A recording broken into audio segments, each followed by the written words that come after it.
C'est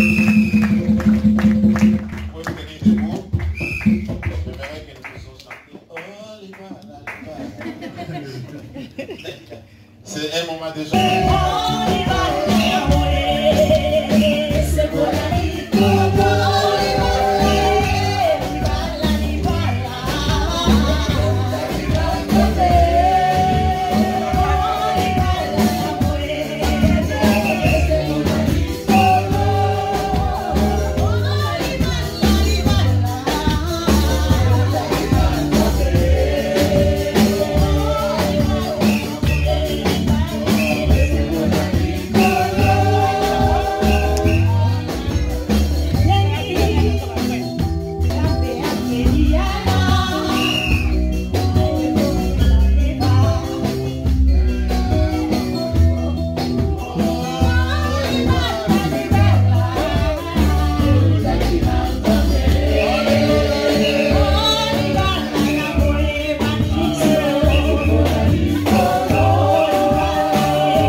Moi aussi j'avais 22 ans.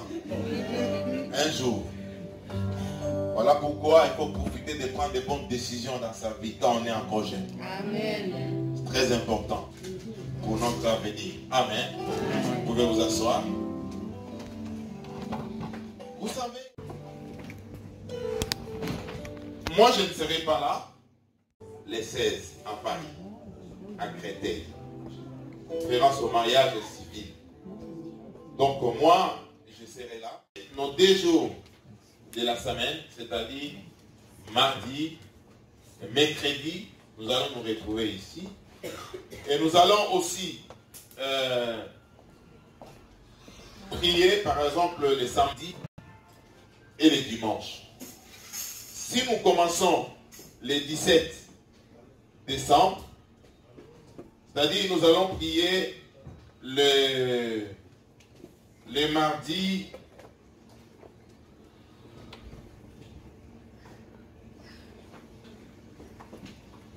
si ça va commencer le 17, nous allons prier le mardi. Pasteur Mouyana, regarde un peu le mardi, c'est quel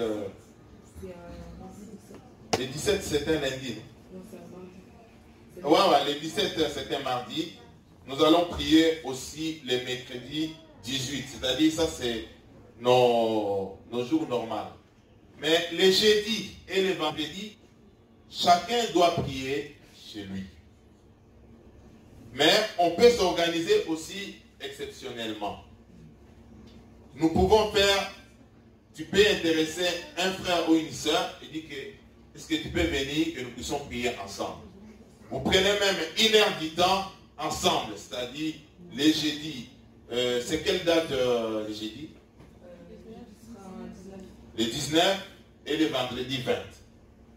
Nous, moi aussi, je peux être convaincu de venir prier avec toi. Je vais voir où je vais aller prier. Je peux choisir, je vais prier avec quelqu'un. Une famille, un frère. Nous prions les jeudis ou bien je prie aussi les vendredis. Mais le samedi 22, on se retrouve ici à l'église. Samedi 21? C'est pas 22? 22 c'est dimanche. Samedi 21, on se retrouve ici.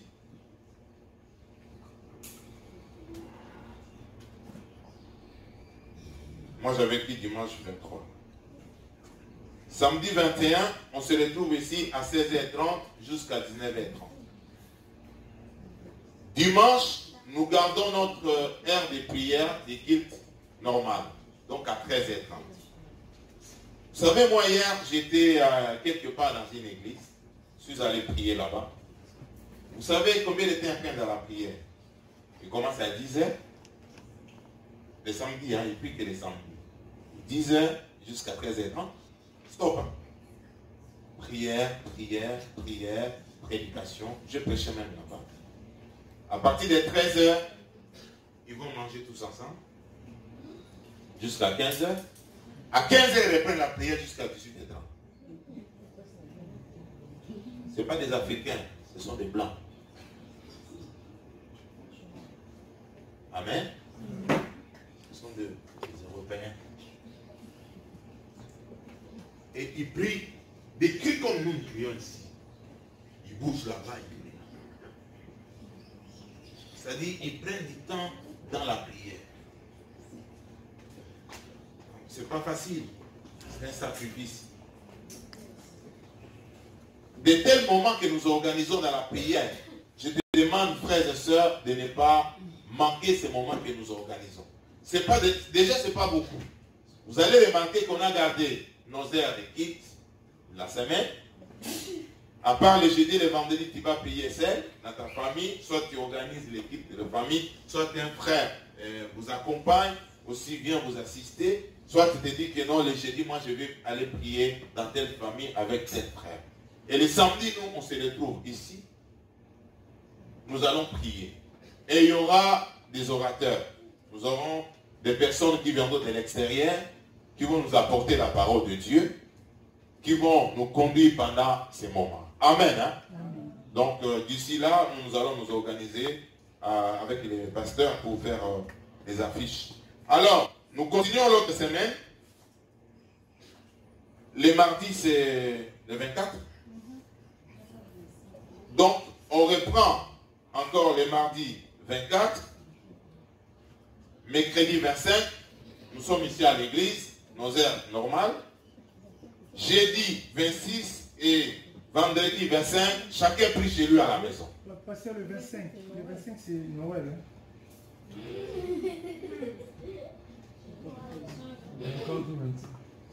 Le 25. Ouais, le 25 Noël, nous n'allons rien faire ici, mais la prière, chacun peut prier aussi chez lui. Amen. Vous pensez faire quelque chose avec les enfants? Non. Non, tu veux les repas de... On laisse ça pour la famille. On est à l'église, on fait rien. Comme nous allons fêter déjà le 14, chaque famille peut rester. Mais la prière continue. Amen. Ouais, vous allez prendre des moments de prière, donc le 25 et le 26. Et nous allons nous retrouver ici le samedi 28 à 16h30 et le dimanche 29 à 13h30. Donc, il est normal.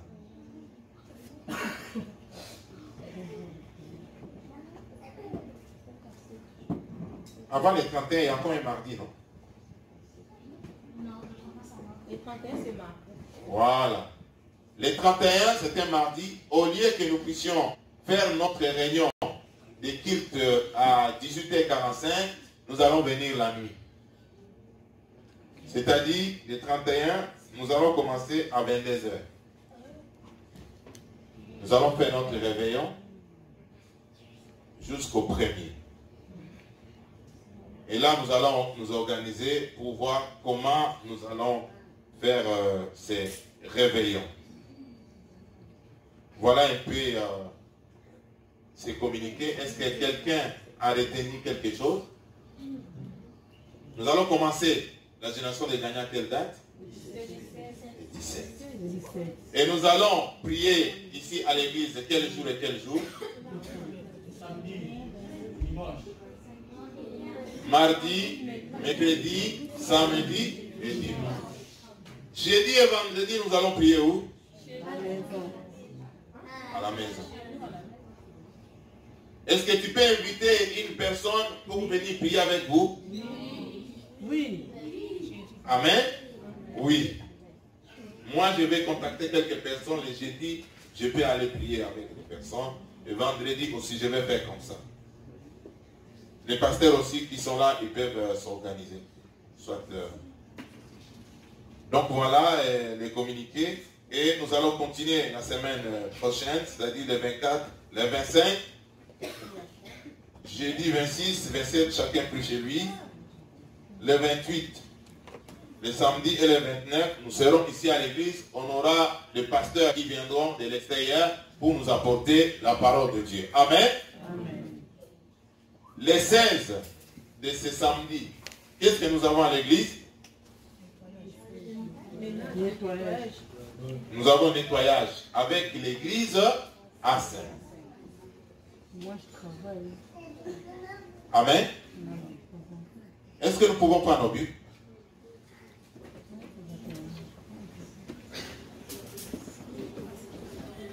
Jésus ne changez pas, ne changez pas. Oui, alléluia. Ne changez pas, il est mon sauveur.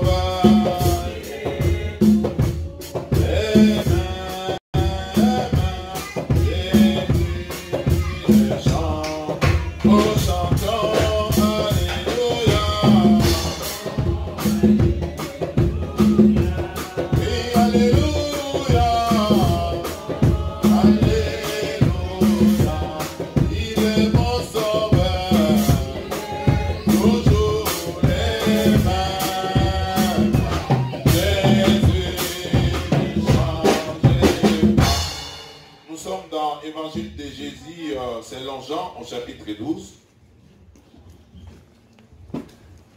verset 20.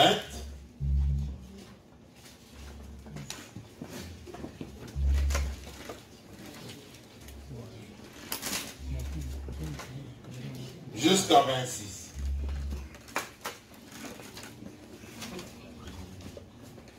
Jean 12, verset 20 jusqu'à 26. Je fais la lecture. Il y avait des non-juifs parmi ceux qui étaient montés pour adorer pendant la fête.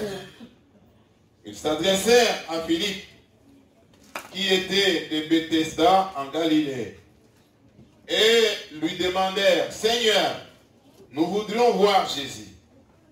Philippe alla le dire à André, puis André et Philippe le dirent à Jésus. Jésus leur répondit, l'heure où le Fils de l'homme va être élevé dans sa gloire est venue. En vérité, je vous le dis, si les grains de blé tombés en terre ne meurent pas, ils restent seuls. Mais s'ils meurent, ils portent beaucoup de fruits. Celui qui aime sa vie la perdra. Celui qui déteste sa vie dans ce monde la conservera pour la vie éternelle. Si quelqu'un me sert, qu'il me suive. Là où je suis, là où sera mon serviteur. Si quelqu'un me sert, le Père l'honorera. Amen. Amen. Amen. Est-ce que nous pouvons répéter tous ensemble le verset 26? 1, 2, 3. Qu'il me suive, et là où je suis, là aussi sera mon serviteur. Si quelqu'un me sert, le Père l'honorera. Amen. Voilà, Jésus était presque, c'était le moment, il parlait à ses disciples, il annonçait déjà sur sa mort. Il y a des gens qui ont voulu le voir pour parler avec lui. Et Jésus a pris la parole il a commencé de montrer l'importance de sa mort. Il représente sa vie comme une sémence, comme un grain. Il dit, pour que les grains produisent les fruits, il faut que les grains meurent. Amen. C'est-à-dire, il parlait sur sa mort et qui devait produire beaucoup de fruits. Ça, c'est normal. Lorsque tu as une sémence, tu as un grain. Si tu veux que cela se multiplie, il faut que les grains puissent d'abord mourir. C'est-à-dire, tu dois s'aimer. Et là, sous la terre, je crois, il se passe un phénomène que nous appelons, je crois, en chimie ou en biologie, c'est métamorphose. Hein? La germination. Et la métamorphose, c'est quoi? Transformation. J'ai confondu un peu tout ça. C'est-à-dire, la germination. Et là, les grains vont mourir. Et ce n'est qu'après, les grains vont donner vie. Et au moment de la croissance, il y aura la multiplication. Mais Jésus, il va encore plus loin. Il parle de la vie. Il dit, celui qui aime sa vie la perdra. Mais celui qui accepte de perdre sa vie ou de détester sa vie, la retrouvera. Quand on dit ici, celui qui aime sa vie, il y a une nuance avec le verset 26. Aimer sa vie, qu'est-ce que cela veut dire? Il y a des gens qui vivent que pour aimer. C'est-à-dire, tout est centralisé sur lui-même. Nous pouvons dire également que ce sont des égoïstes. Alléluia. Il aime sa vie plus que tout. Il donne beaucoup d'importance à sa frère bien-aimé. Vous savez, cette vie que nous avons ici, c'est une vie qui est tellement courte. Nous sommes des pèlerins ici sur la terre. Il est vrai que la vie que nous avons est très importante. Si tu n'as pas le souffle de vie, tu ne pourras pas faire beaucoup de choses. Tu ne pourras pas parler, tu ne pourras pas travailler. Mais nous devons nous rendre compte qu'il y a quelqu'un qui nous a prêté le souffle de vie que nous avons. Bien sûr que nous devons aimer, vivre. Mais nous ne devons pas aimer notre vie ici sur la terre plus que Dieu. Amen. Et quand on parle de celui qui aime sa vie la perdra, c'est-à-dire c'est la personne qui veut vivre pour soi-même, qui néglige Dieu, qui néglige même les services de Dieu au profit de lui-même. Il veut vivre, s'il a l'argent, c'est d'abord lui. S'il veut faire quelque chose, si lui ne doit pas bénéficier, il n'y aura pas un retour, un intérêt quelconque, il ne va pas le faire. Mais alors que nous, en tant que chrétiens, nous pouvons faire des choses même s'il n'y aura pas un retour direct. En le faisant, Dieu est capable de nous le faire retourner. Alléluia. C'est ainsi que là, l'apôtre Jean est en train de nous donner cette révélation que Jésus fait savoir. Il dit, si quelqu'un veut conserver sa vie,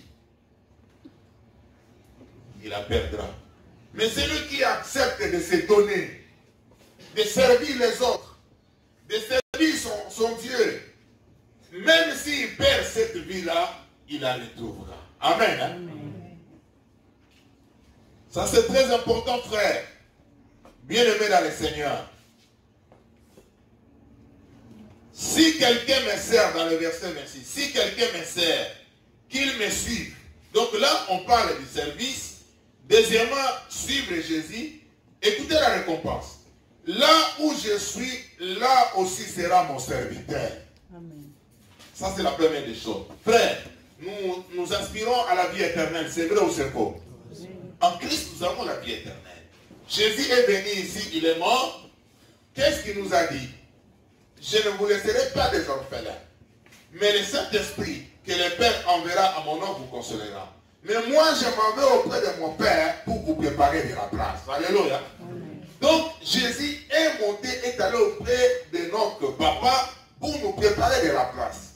Mais comment tu vas habiter cette maison que Jésus est allé nous préparer si tu n'es pas en bonne relation avec celui qui est allé nous préparer de la place? Ici, Jésus dit, si quelqu'un me sert et qui me suit, là où moi je suis, lui aussi sera. Amen. Hein? Amen. Donc ça, c'est vraiment une grande récompense. Être dans la présence de Dieu.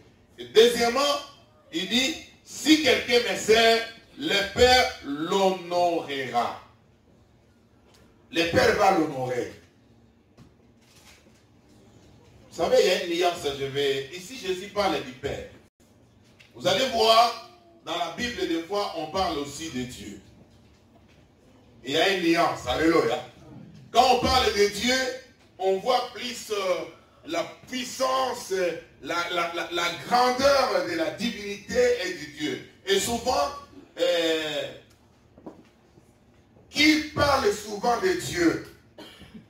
Les êtres humains, ce sont des créatures.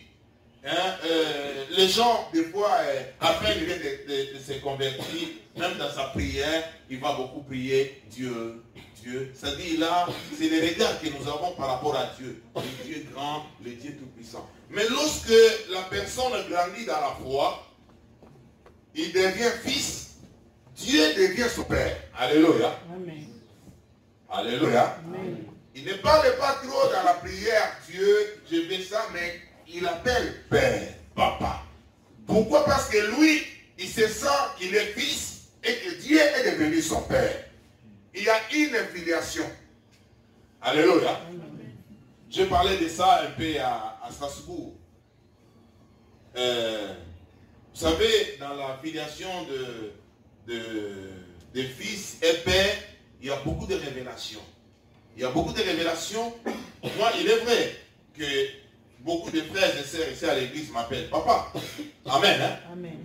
M'appellent papa, et le pasteur c'est notre papa. C'est vrai, je suis votre papa. Mais dans certaines d'autres dimensions, ça progresse un peu. J'ai donné un bel exemple. J'ai remarqué ces derniers temps, Perfi, qui est mon fils, la façon il m'appelle. Vous savez comment des fois il m'appelle Paps. Il a inventé ça, j'étais pas là. Il vient comme ça, Paps. Après quand il me tape comme ça, ouais Paps, ça va. Pourquoi ça? C'est-à-dire, il a tellement confiance, est-ce que vous comprenez? Il a tellement confiance que ça c'est mon père et nous sommes tellement liés, il y a une communion, une intimité. Parce que si je vois quelqu'un sur la route qui me voit comme ça, il me dit Paps, je vais d'abord le regarder. Il se moque de moi ou qu'est-ce qu'il fait? Mais lui, je comprends. Est-ce que vous comprenez? Et ici, Jésus-Christ, il appelle le Dieu créateur Père. Il dit, c'est lui qui va me servir, mon Père l'honorera. Ça dit bien aimé, Dieu honore ses fils et ses enfants. Comment? Par les services. Tu peux dire Amen. Amen. Je ferme mon exhortation, je ferme la Bible. J'ai relevé un message que nous avons prêché, j'ai prêché, qui nous a conduit pour tenir cette réunion aujourd'hui. En fait, dans l'église, nous voudrons que tout le monde, chaque enfant de Dieu, puisse faire quelque chose. Je bénis le Seigneur lors de ces messages. Il y a beaucoup de frères qui sont venus me voir et disent, pasteur, nous voulons faire quelque chose. Il y a une sœur qui est venue me voir, mais je ne vois pas comment je peux servir le Seigneur dans mon église. Tu peux servir le Seigneur dans ton église. Et dans ces messages, nous avons dit que Dieu, nous devons discerner notre appel. C'était ça le terme. Alléluia. Amen. Discerner notre appel pour servir le Seigneur. Soit, ça peut être un désir qui vient de ton cœur. On peut aussi t'orienter, on peut te désigner. Père Eric, j'avais parlé de toi, tu n'étais pas là ce jour-là. Je dis, mais comment? Je demande toujours à Père Eric qu'il puisse filmer. C'est qu'il y a un appel qui est caché dans la vie de ses frères. Et ce jour-là où j'ai prêché, tu n'étais pas venu, j'ai pris mon téléphone, j'ai déposé là-bas parce que le frère Eric n'était pas venu. Mais gloire à Dieu, le pasteur Dali est allé chercher mon téléphone pour remettre ça à Perfect pour me filmer. Mais je me sens à l'aise quand je te donne mon téléphone pour filmer. En plus, tu connais le code de mon téléphone. Alléluia. Et Amen. Nous avons dit des fois, c'est comme ça Dieu appelle quelqu'un. Alléluia. Toi, tu penses que le pasteur me donne. C'est d'une façon que Dieu est en train de l'appeler aussi indirectement pour faire quelque chose dans la maison de Dieu. C'est comme ça que Dieu appelle. Ne pense pas que Dieu va descendre avec une voix ici. Oui, mon fils, Mandebo, je t'appelle pour commencer à me servir. Dieu utilise les hommes, il peut utiliser un serviteur, il peut utiliser un responsable, il peut utiliser même un frère. Et surtout, lorsqu'on te demande de faire la même chose souvent, alléluia, il faut discerner. Frère, tout le monde a un appel. C'est pas... tout le monde ne sera pas pasteur, mais au niveau local, chaque personne peut faire quelque chose. Voilà pourquoi j'ai essayé de épingler certains services que nous pourrons avoir ici à l'église. Merci, Béfi, aide-moi. Que nous avons déjà à l'église. Vous savez ce que nous allons faire? J'ai apporté des feuilles. On va écrire en caractère, un grand caractère, les départements que nous avons ici. Ouais, tu mets ça là-bas. Est-ce que quelqu'un qui a une très bonne écriture pour écrire le... Non, pas tout un bon. Je donne à ton père. Pasteur, attends d'abord. Nous avons l'intercession à l'église. Pasteur, tu peux écrire un grand caractère ici, juste en tête. Intercession. Et je vais expliquer le rôle de l'intercession à l'église. Voilà, intercession. Ça, tu me donnes ça, merci.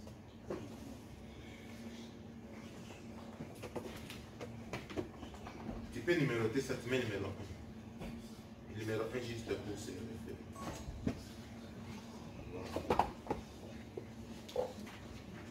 L'intercession, en fait, c'est un service qui nous permet de prier, d'intercéder.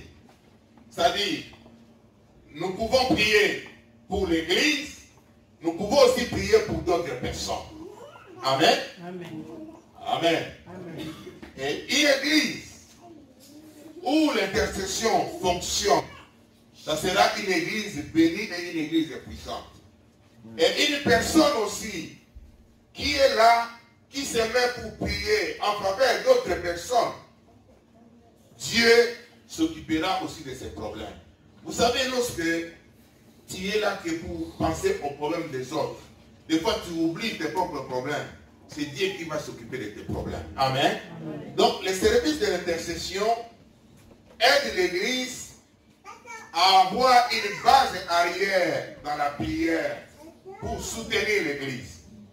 Et il est vrai que nous sommes butés à certaines difficultés par rapport à notre temps, par rapport au travail. Comment on peut aller au travail, aller aux réunions de l'Église et faire partie aussi de l'équipe de l'intercession. C'est possible d'aménager les choses. Alléluia. D'avoir des stratégies. Comment faire pour tenir cette équipe? C'est très important à l'église. Je mets ça à côté. La musique.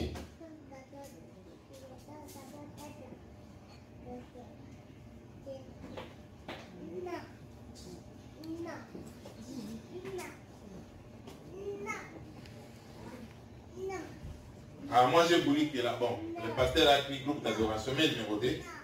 Moi j'ai voulu la musique parce qu'il y a plusieurs choses. Parce que dans la musique, on peut avoir aussi une chorale. Alléluia. Hey, alléluia. Amen. Si je regarde ici, c'est-à-dire nous n'avons pas l'option de la chorale ici. Ouais, on peut avoir aussi une chorale. Peut-être faire une chorale de papa et de maman ensemble. Ou bien une chorale, 1000 voix, nous tous ensemble, chorale. On vient. Donc nous avons l'équipe d'adoration qui est là, qui tourne. Gloire au Seigneur. Ça nous accompagne dans l'adoration. Ça nous accompagne pour louer le Seigneur. C'est très important.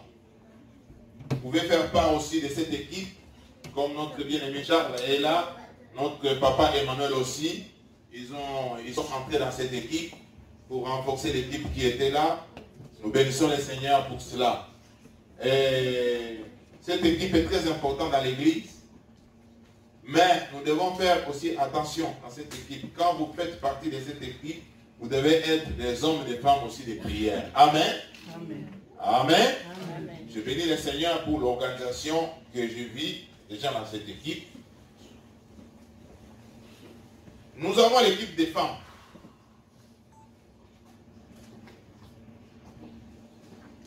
L'équipe des femmes. En fait, dans l'équipe des femmes, les femmes organisent des réunions entre elles. Ils parlent des choses que nous ne pouvons pas venir parler ici. Amen. Amen. Amen. Amen.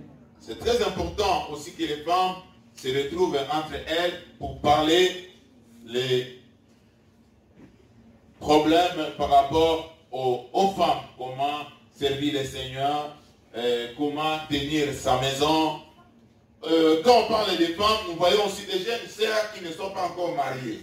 Parce que là, vous pouvez aussi écouter les conseils de nos mamans qui peuvent vous orienter. Amen. Amen. Nous allons revenir après. Nous avons l'intendance. I-N-T-E.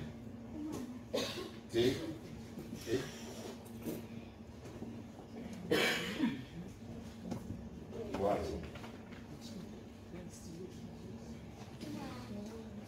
L'intendance. L'intendance, au fait, c'est un service qui s'occupe de tout. C'est comme les gardiens. C'est comme quelqu'un qui gère tout le matériel de l'église. Amen. Amen. Pour le moment, nous, on n'a pas beaucoup de matériel. Ce que nous avons comme matériel ici, il n'y a que des instruments, la musique. Mais on peut avoir aussi des véhicules. Alléluia. Amen. Ça sera géré par l'intendant. On peut avoir aussi peut-être des maisons, des immeubles et tout ça. C'est possible ou ce n'est pas possible? C'est possible. La Bible dit l'église se va par la foi. Amen. Amen. Ici à l'église, nous avons besoin d'un intendant avec son équipe qui peut gérer les matériels que nous avons ici. Vous allez remarquer, chaque matin, on doit mettre cette banderole, on doit sortir la batterie et quelques affaires. Et à la fin de la réunion, si vous avez remarqué, il faut les remettre en place parce que le local est occupé par d'autres personnes. Ça demande une équipe. C'est très important. Moi, ça me gêne de voir les pasteurs venir s'occuper de ça. Ils sont à la parole, ils font beaucoup de choses, mais tu peux servir le Seigneur aussi dans cette équipe, les tendances. Alléluia. Amen. Dieu peut te bénir parce que tu sers le Seigneur dans les tendances. Ça devient ton fardeau. Tu viens là, frère, avant tout le monde. On te donne aussi une clé de l'église. Avant de commencer à sortir, tu prends aussi ton temps dans la prière. Alléluia. Il dit, Seigneur, laisse que ta grâce puisse toucher tous ces instruments. Lorsque les frères vont le jouer, ta grâce soit communiquée dans toute la... Frère, Dieu peut bénir quelqu'un parce que toi, tu as le fardeau, tu as l'onction pour arranger le matériel à l'église. Vous êtes d'accord avec moi? Amen.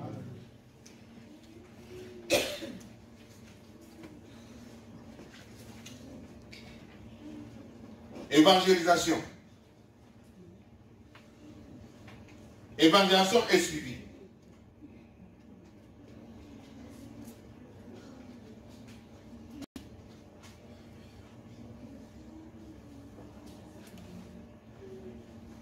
L'évangélisation, c'est-à-dire, c'est une équipe qui s'occupe des âmes, qui peuvent aller évangéliser, parler de Jésus-Christ, mais tout le monde est appelé aussi de parler de Jésus-Christ. Deuxième aspect, c'est très important, le suivi. Moi, j'aimerais beaucoup insister sur cet aspect-là. Vous savez, il y a des gens qui viennent à l'église nouvellement, ils ont aussi besoin d'être suivis à la maison. Amen. Hein? Amen. Ça, c'est très important. Moi, je pense bien, si nous avons une équipe de l'évangélisation et qui peut faire le suivi à la maison, ça peut faire du bien. Parce que quelqu'un, lorsqu'il vient à l'église, il ne peut pas te parler de ses problèmes directement. Mais lorsqu'il te voit chez lui, amen, là, il a même confiance. Il peut parler avec toi. Tu peux même l'encourager de venir à l'église, d'intégrer une activité, d'intégrer un département. Donc, tu peux faire partie aussi de cette église. Tu peux commencer à prier pour les gens qui viennent, les gens qui ne viennent pas. Et tu dis, le Seigneur te met à cœur pour aller faire un suivi quelque part. Toi, tu peux apporter certaines difficultés que le frère est en train de vivre ou la sœur, que le pasteur ne connaît pas parce que le pasteur ne peut pas être partout. Est-ce que vous comprenez? Le pasteur, il travaille. Lorsqu'il vient, il doit préparer aussi la prédication. S'il a le temps, il peut aller rendre visite à quelqu'un. Par exemple, il y a quelqu'un qui m'a appelé il y a 4 jours, je n'arrive pas à aller le voir. Mais un frère, moi je peux appeler un frère qui fait partie de cette équipe, va chez tel sœur, prends même 15 minutes, 20 minutes, tu pries pour lui, essaye un peu de discuter avec lui et tu viens me faire des rapports. Alléluia. C'est comme ça Dieu bénit ses enfants. C'est comme ça Dieu il commence à utiliser des frères et des sœurs. Tu peux faire partie de cette équipe. Enfant.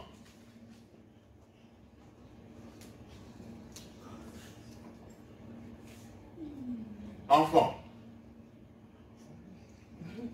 Les enfants. Et comme on dit le codim. Bon, le codim, chez les protestants, le codim c'est vaste. Il y a même des adultes. Hein. J'ai voulu mettre ça enfant. Ouais. Tu peux servir le Seigneur parmi les enfants. Les enfants qui sont là, ils ont besoin d'un encadrement aussi spirituel, de connaître les passages bibliques. Regarde frère, nous sommes en train de parler ici, toi tu es toujours avec ton téléphone. Voilà la maladie, hein. Il rigole, tu es dans le téléphone. Oui, parce que là, si on laisse les enfants ici, la prédication, ils ne vont pas les comprendre. Mais quand les enfants sont à part, on peut adapter un message par rapport aux enfants. Amen. Mais il faudrait qu'il y ait aussi des personnes qui ont le fardeau de travailler avec les enfants. Amen. Pendant que nous sommes ici au culte, et ils peuvent aller là-bas avec les enfants, je voudrais que dans cette équipe, qu'il y ait même 3, 4, 5 personnes. Pourquoi? Parce qu'ils peuvent faire des rotations. Un dimanche, c'est telle personne qui s'occupe des enfants. L'autre, il est là, au culte. Alléluia. Parce que si on laisse seulement une seule personne, il va manquer toutes les réunions de culte. Il a besoin aussi de... Si il y a 3, 4 personnes, il peut faire des rotations. Et on peut servir le Seigneur parmi les enfants. Protocole.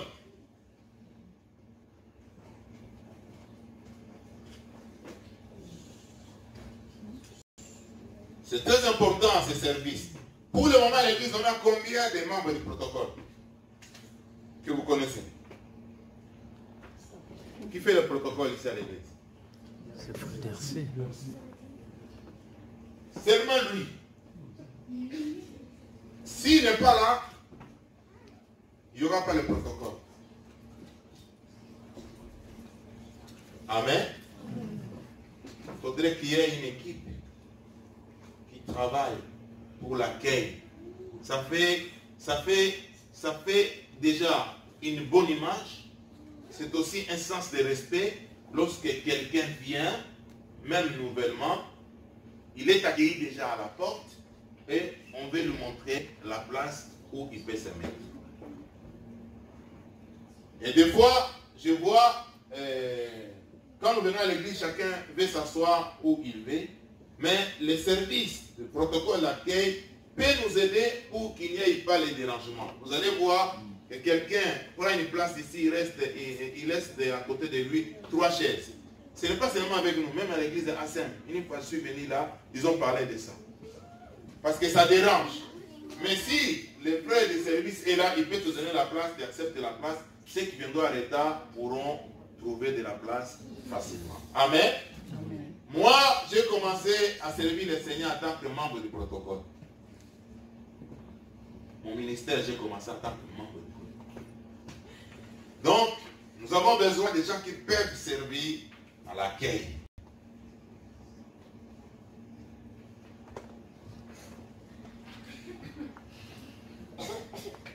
Nous avons la jeunesse. Est-ce qu'il y a des jeunes parmi nous? Amen. Amen. Il y a des jeunes parmi nous?